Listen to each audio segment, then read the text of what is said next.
En el año 336 a.C., con tan solo 20 años, Alejandro ocupa el trono de Macedonia, aquel mismo trono que recordamos durante tantas generaciones pertenecía a sus ancestros los argeadas. Sin embargo, el momento en que el joven Alejandro asciende al poder no era muy agradable ni nada tranquilo. Recordamos que el rey Filipo, el progenitor de nuestro héroe, fue asesinado tan repentinamente que no había dejado nada parecido a un testamento político. Y aunque Alejandro desde hace tiempo fue ascendido por su padre hasta el cargo de co-gobernante, su situación no era fácil. Más que todo debido a un último matrimonio de su padre, del cual también ya hemos hablado, con una joven de la nobleza macedonia llamada Cleopatra Eurídice, cuyo estatus por todos los parámetros superaba el de la madre de Alejandro, además de repudiada, también extranjera, procedente de Epiro. Por lo tanto, desde los primeros momentos de su reinado, Alejandro tuvo que mostrar la mano firme e incluso la crueldad en su lucha por el poder. Actuó a sangre y fuego en pleno sentido de la palabra. Se vio obligado a eliminar a algunos de sus familiares, entre ellos, por ejemplo, a su primo Amintas, a pesar de que también eran cuñados. Él estaba casado con Sinane, la hermanastra de Alejandro, la primogénita de Filipo. También a Átalo, aquel familiar, la cabeza del clan de los parientes de Cleopatra Eurídice, con quien además tenían cuentas personales. Si recordamos que en la boda de Filipo fue precisamente Átalo quien ofendió a Alejandro, casi tildándolo de bastardo. También en esta guerra sin piedad perecieron la joven viuda Cleopatra Eurídice, no sabemos si asesinada por instigación de Olimpia, la madre de Alejandro, o simplemente suicidó, tras haber perdido a sus dos jóvenes hijos. Uno de ellos, Cárano, quien en aquel entonces no debió de haber cumplido ni siquiera un año, era considerado el más peligroso rival para Alejandro, por ser hijo de Filipo con una noble Macedonia. Así que con la muerte de Filipo, el destino de aquel pobre chiquillo fue sellado. Alejandro, sin duda alguna, entendía que Cárano tenía como su única culpa tan solo el hecho de haber nacido, pero nada se podía hacer. El poder era un juego demasiado peligroso. El trono de Macedonia estaba en juego. Sin embargo, a pesar de todo este exterminio tan cruel de sus rivales, Alejandro nunca había sido un sanguinario sin sentido. Por ejemplo, tuvo que frenar las ambiciones de su madre Olimpia y su sed de venganza, porque ella estaba dispuesta a eliminar también a muchos inocentes solo por mera sospecha, porque ellos en algún momento le habían sido fieles al rey Filipo. Por otro lado, aunque Alejandro le permite enterrar a Pausanias, recordamos aquel asesino de Filipo, pero tampoco la detuvo cuando ella estaba tratando de demostrar su agradecimiento a este asesino abiertamente con demasiadas efusiones. En fin, como podemos ver, Alejandro siempre sabía ser moderado, incluso en su crueldad. Por otro lado, Alejandro también tenía un gran apoyo en el ejército, más que todo de parte de Parmenion, el más viejo de los generales de Filipo, con quien Alejandro había luchado ya y en Tracia, y en Iliria y en las batallas de Queronea. Por lo tanto, sí tenía en quien apoyarse. En este sentido, aunque como podemos ver, con mucha sangre derramada, con muchos asesinatos y ejecuciones, la posición de Alejandro en el trono de Macedonia poco a poco fue asegurada. Mucho más complicada era la situación externa. La Liga de Corinto, aquella alianza de las polices griegas, la obra de toda la vida de Filipo, estaba peligrando. Y Alejandro lo entendía muy bien.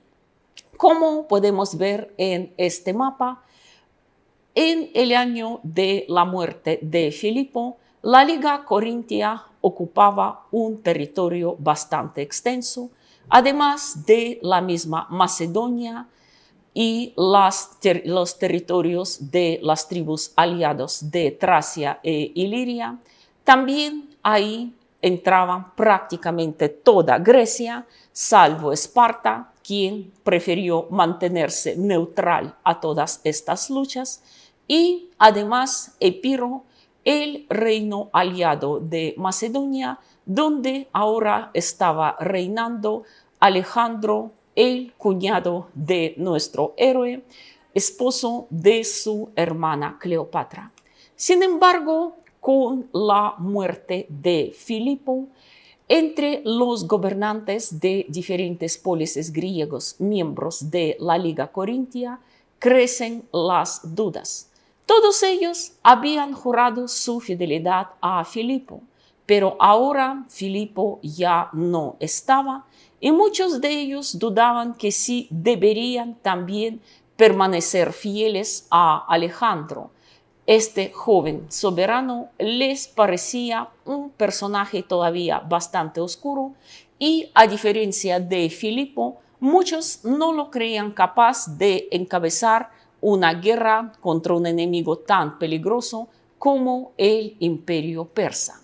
Es más, en Atenas, en Tebas, aquellas, digamos, polices tradicionalmente problemáticas, quienes se sometieron a la voluntad de Filipo tras una lucha muy sanguinaria, cuya culminación, como sabemos, había sido la batalla de Queronea, incluso están a punto de sublevarse abiertamente contra el joven Alejandro. Demóstenes, recordamos, aquel enemigo jurado de Filipo, ahora arroja toda su ira, toda su indignación sobre la cabeza de su hijo, repitiendo en cada uno de sus discursos que la libertad griega yace ahora derrotada en Queronea, insinuando que si ya no estaba el principal, digamos, usurpador de la libertad, el rey Filipo, ¿por qué no la recuperamos? ¿Por qué no nos levantamos contra su heredero, que no es más que un simple muchacho? De tal manera podemos decir que la causa de Filipo estaba en peligro. Los primeros en sublevarse en forma abierta fueron las polices de Tesalia, una región histórica al norte de Grecia, prácticamente al sur de las fronteras de Macedonia, los vecinos más cercanos de los macedonios. Alejandro, al enterarse de los planes de los tesalios, actuó de una forma tan rápida como eficiente. Cuando, gracias a sus exploradores, recibió la información de que el ejército tesalio lo esperaba entre los montes del Osa y el Olimpo, al norte de esta región, emprendió una marcha forzada en plena noche, lo que de por sí era bastante inesperado, y además, en vez de rodear el monte de Osa, ordenó a su tropa subirlo y, digamos, pasar prácticamente por la cima de la montaña, utilizando para esto unos senderos apropiados más bien para las cabras monteses que para un ejército.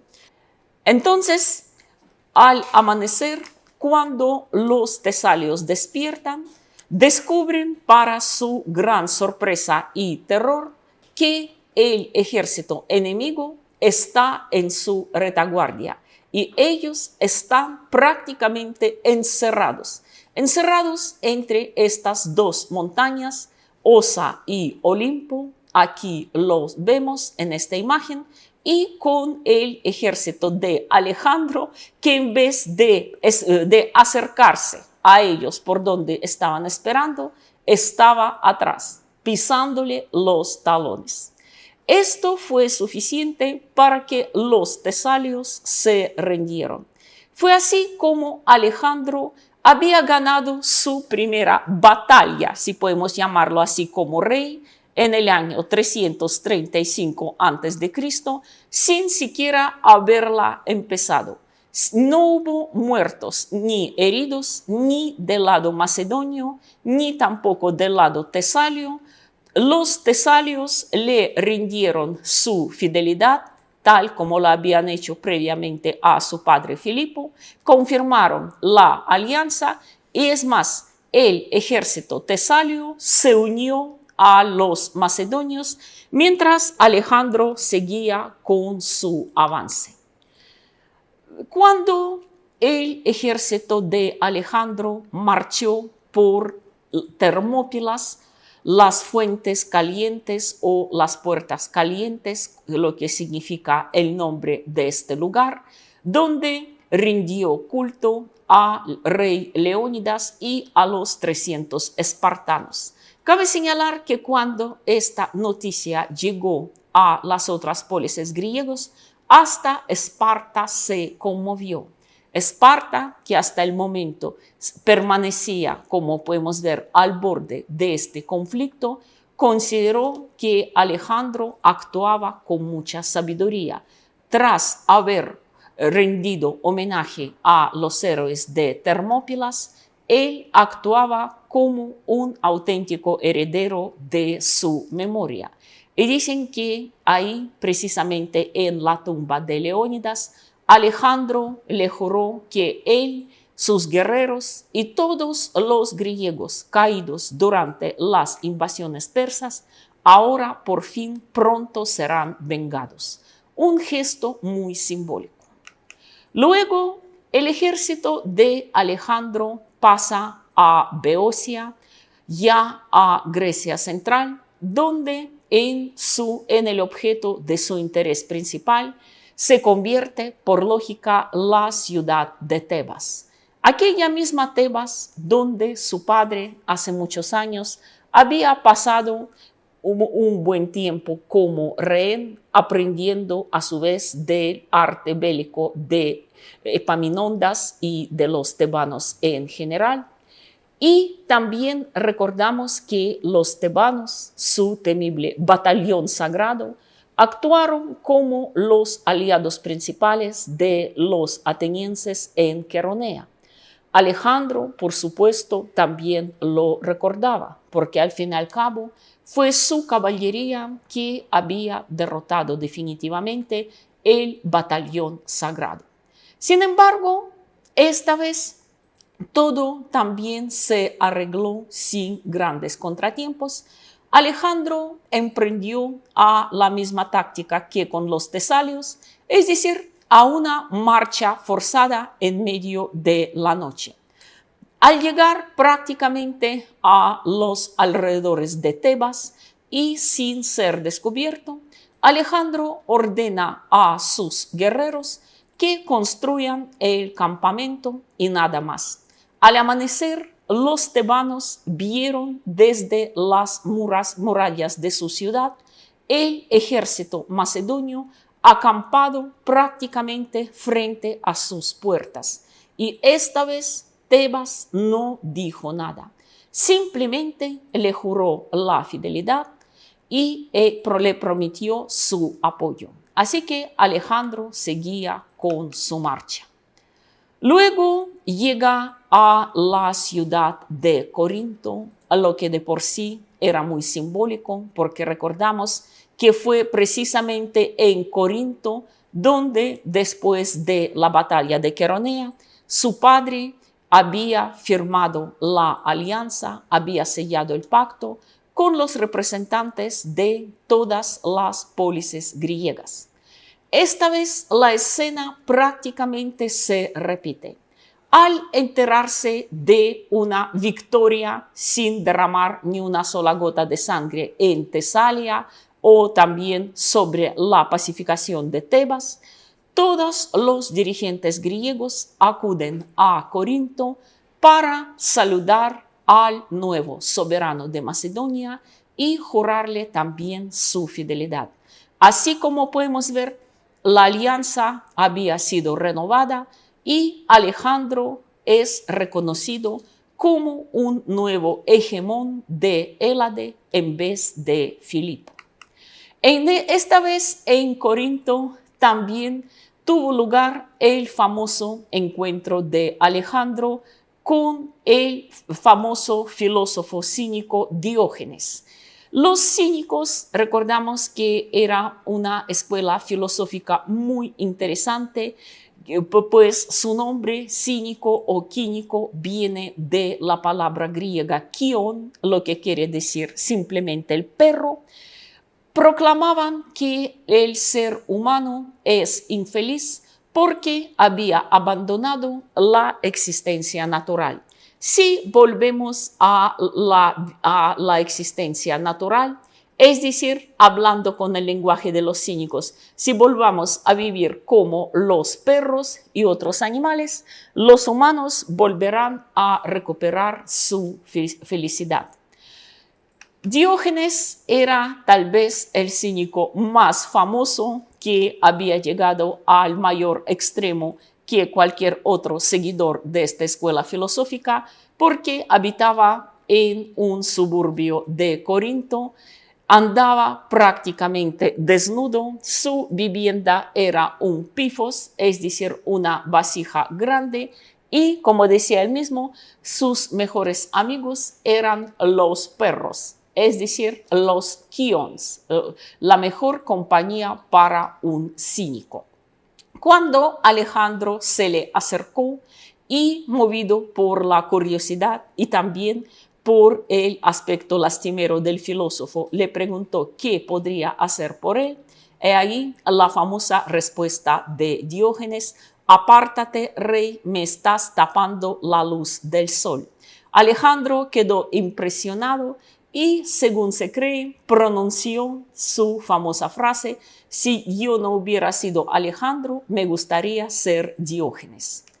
Otra anécdota famosa está relacionada con la visita de Alejandro al oráculo de Delfos. Recordamos que Delfos, este famoso santuario de Apolo, era conocido desde la antigüedad remota porque todos los soberanos de Grecia que ardían en deseos de conocer su futuro acudían allí. Y la pitonisa, la sacerdotisa de Apolo, cuando Alejandro le preguntó sobre su futuro, solo exclamó: eres invencible, hijo mío. Luego, al parecer, la pitonisa había visto algo más entre las llamas del fuego sagrado, abrió la boca deseosa de decirle algo más, pero Alejandro, al percatarse de este gesto, dicen que la interrumpió, prácticamente le cerró la boca gritando: ni una palabra más, y salió casi corriendo del santuario. Muchos que presenciaron la escena consideraron este gesto del joven rey macedonio como un sacrilegio. ¿Cómo se atrevía a interrumpir a la sacerdotisa de Apolo, quien en realidad, según se creía, estaba hablando a través de sus labios. Pero otros consideraban que solo un dios podría comportarse de esta manera, y así Alejandro había confirmado una vez más la versión de su origen divino.